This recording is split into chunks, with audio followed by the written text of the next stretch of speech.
fiction.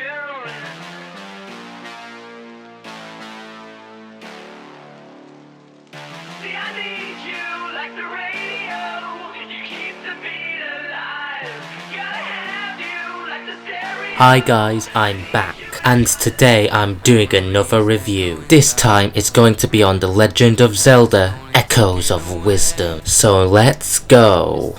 To be honest, the story was basically just average, to be honest with you. The only part of it which I thought was good in any way was like the ending, which was kind of touching. However, mostly it was average, as it lacked very much positives or negatives. That is how I would describe the story of this game.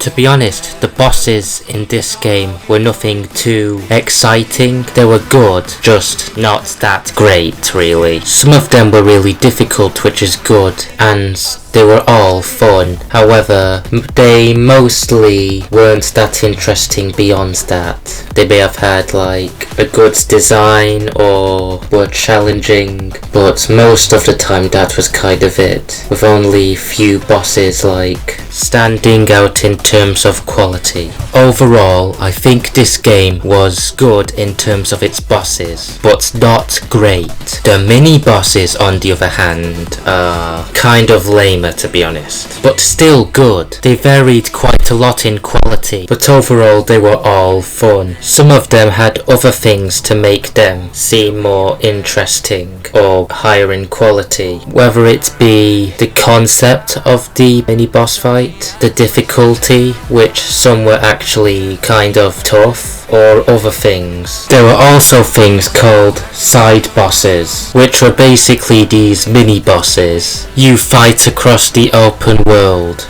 Whilst I didn't fight them very much, I had fun doing so. This game had some pretty good dungeons in it. I personally enjoyed the Lanayru Temple, which had an interesting concept and a really good boss at the end. Overall, there are no dungeons in this game which stand out to me as bad, as they are all at least decently designed. To be honest, the characters in this game were nothing too special. They lacked depth or any character arcs, and they were mostly, if not entirely, one-dimensional, like every single character possibly. Since the characters are so one-dimensional, there's not much to them that makes them seem very interesting. They may have had like an interesting design, like Try, but not much more other than that. However, the Deku Scrubs are an exception. I enjoyed their energetic personality, as I found it charming. This game introduced a lot of new mechanics. It features echoes, which are basically where you can create copies of other things and then use them. These can be very useful when it comes down to fighting enemies or getting from place to place. The echoes I found most useful were the beds as well as the Wizrobe echoes. The beds could easily be stacked on top of one another, allowing for bridges that were really easy to make. Also, they could be used for healing yourself. For the Wizrobes, they're very powerful as they can do a lot of damage, and are very reliable in combat due to their ability to easily kill dangerous enemies. The Ice Wizrobes are especially useful as they can freeze enemies in ice, preventing them from attacking. However, not all echoes are that useful. This is because some of them will get overshadowed by better ones, like the various Keith echoes. This was basically the main mechanic of the game. However, there were a lot of other mechanics, like the dungeon ones. Some of these dungeon mechanics were rather fun, like the temperature-based puzzles in Lanayru Temple. I enjoy these types of puzzles because I find them to be an interesting concept. Whilst we're on the topic of puzzles, this game has some good ones, like the previously mentioned mentioned temperature puzzles. However, most of the puzzles were alright. As for other things, this game is quite special as it is the very first game in the Zelda series that makes Zelda the main hero, considering that she wasn't the main character in previous games, despite having her name in the title. Because of this, it is quite significant that she is now the main heroine for once, for obvious reasons. However, there isn't really much more other than that